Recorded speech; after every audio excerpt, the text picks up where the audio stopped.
Sejam todos muito bem-vindos ao canal Vocação Jurídica. Como vocês já sabem, o meu nome é Roberta Renault, eu sou advogada criminalista.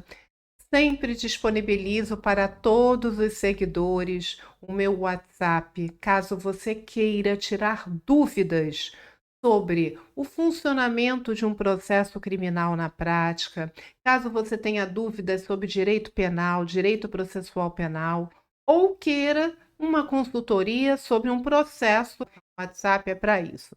Entre em contato e sintam-se à vontade. Bom, pessoal, hoje o vídeo é para os réus, ou seja, aquelas pessoas que estão sendo processadas criminalmente. E se você é familiar de algum preso, de alguma pessoa que vai passar por uma audiência de instrução e julgamento, eu vou explicar o que é isso. Você pode transmitir esses conselhos para esse ente, né, da sua família que está passando por um momento tão delicado, ok? Então vamos lá. O que é uma audiência de instrução e julgamento? É uma audiência de extrema importância. Geralmente é a primeira vez que o juiz toma contato com o acusado, com aquele que ele vai julgar. A primeira oportunidade que ele vai ver o réu frente a frente, né, é através da audiência de instrução e julgamento. Então, nessa audiência, o que existe? A apresentação de uma série de provas. As testemunhas de acusação são ouvidas, testemunhas que foram arroladas, que foram indicadas pela defesa, também serão ouvidas. Se tiver uma vítima de um crime, ela é ouvida em primeiro lugar. E também há a possibilidade do réu, daquele acusado, naquele processo, de dar ele próprio a versão dos fatos. Então, vai ser a primeira vez que aquele acusado vai falar perante o juiz. Às vezes, o réu está sendo assistido pela Defensoria Pública. Então, o defensor público ele só tem contato com aquele cliente que está sendo acusado no dia da audiência. Às vezes, são minutos antes da audiência. Então, por isso, a importância desse vídeo. A primeira dica que eu dou a vocês é a seguinte: é confiar no advogado que vocês constituíram. Então, é preciso confiar, seja ele um advogado particular ou defensor público. E quando eu falo em confiar, é falar a verdade dos fatos para esses profissionais. Eles não estão ali para julgar você. Eles não estão ali para dizer se você agiu certo ou errado. Estão fazendo o quê? O trabalho deles, que é defendê-lo, de acordo com a Constituição, de acordo com os princípios constitucionais, com as leis. Então, se você mente, se você não conta a verdade ao seu advogado, você está se auto-sabotando, porque ele pode ser surpreendido com informações através das testemunhas que serão ouvidas no processo, e isso pode prejudicar consideravelmente a estratégia do advogado na hora da sua defesa. Outro ponto importantíssimo é seguir as orientações desse profissional. Não improvise, não invente, não fale mais do que o seu advogado orientou. Se por acaso você está sendo assistido pela Defensoria Pública e o defensor não teve contato com você ainda, pergunte a ele o que eu devo dizer, como me posicionar, peça a orientação. Tá? É muito importante isso. Por quê? Então imagina que eu estou querendo provar que o meu cliente agiu em legítima defesa. Eu vou fazer com que o depoimento dele, vou reforçar os pontos da legítima defesa. Vou orientá-lo a falar dentro da verdade o que ocorreu, mas reforçando a legítima defesa. E se o meu cliente fala outras coisas que não são as que eu orientei para ele, ele está se auto-prejudicando. Então, não improvisa. fala apenas o que o seu advogado orientou. Você não é obrigado a responder às perguntas do Ministério Público, do juiz e dos advogados. E você tem a possibilidade de ficar em silêncio. E você não precisa falar nada no interrogatório. E que se você não falar nada, isso não pode ser usado contra você.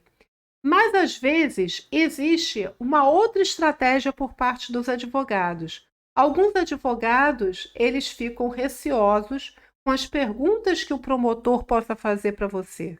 Então, o que eles dizem ao juiz? Eles dizem ao juiz que você só vai responder as perguntas do advogado de defesa.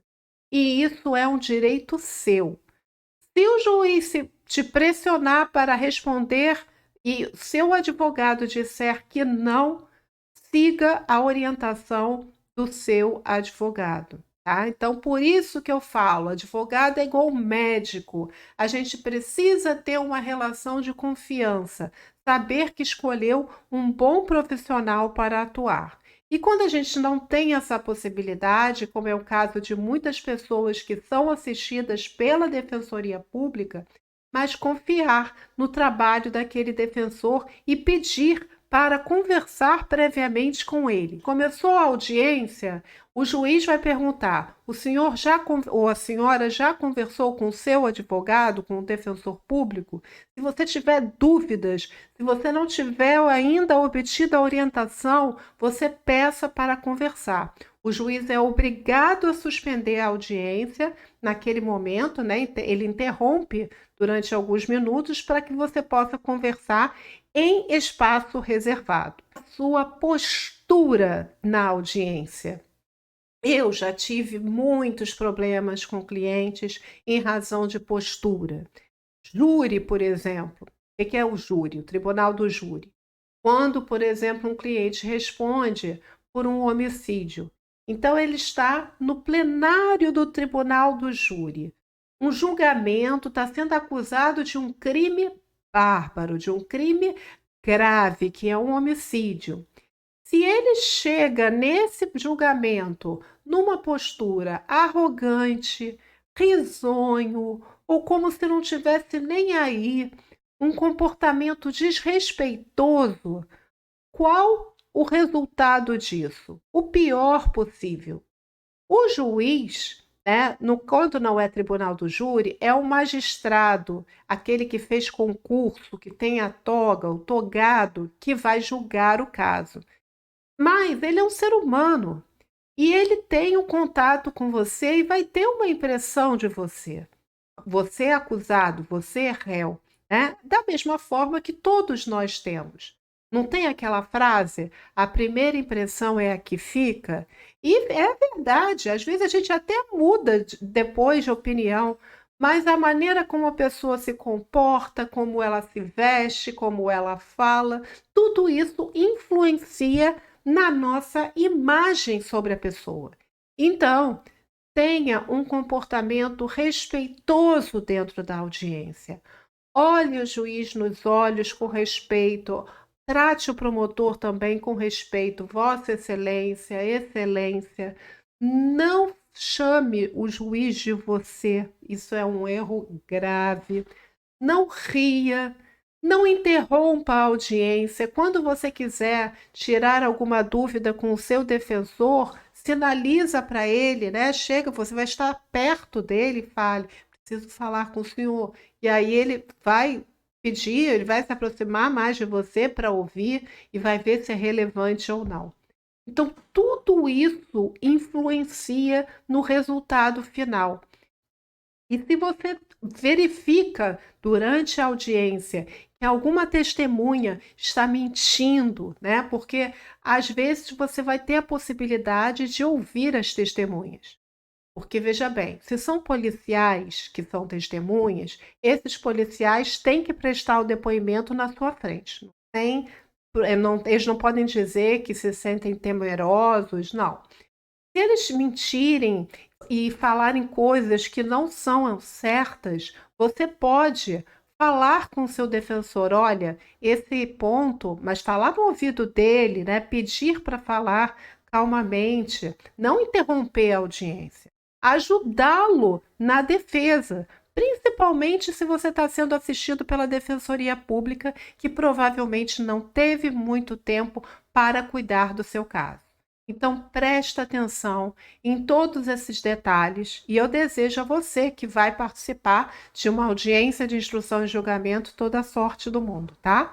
Se tiver dúvidas sobre o que eu acabei de falar, se quiser tecer algum comentário, falar sobre alguma experiência que já viveu em audiência de instrução e julgamento, coloca aqui para mim nos comentários. Eu vou ter um enorme prazer em tirar as suas dúvidas. E não se esqueça sempre do meu WhatsApp. Eu aproveito, hoje é sábado, estou gravando um vídeo aqui para vocês, para desejar um ótimo fim de semana e até semana que vem, com novos vídeos, com novos conteúdos, tá bom? Forte e carinhoso abraço, beijo muito grande e até a próxima.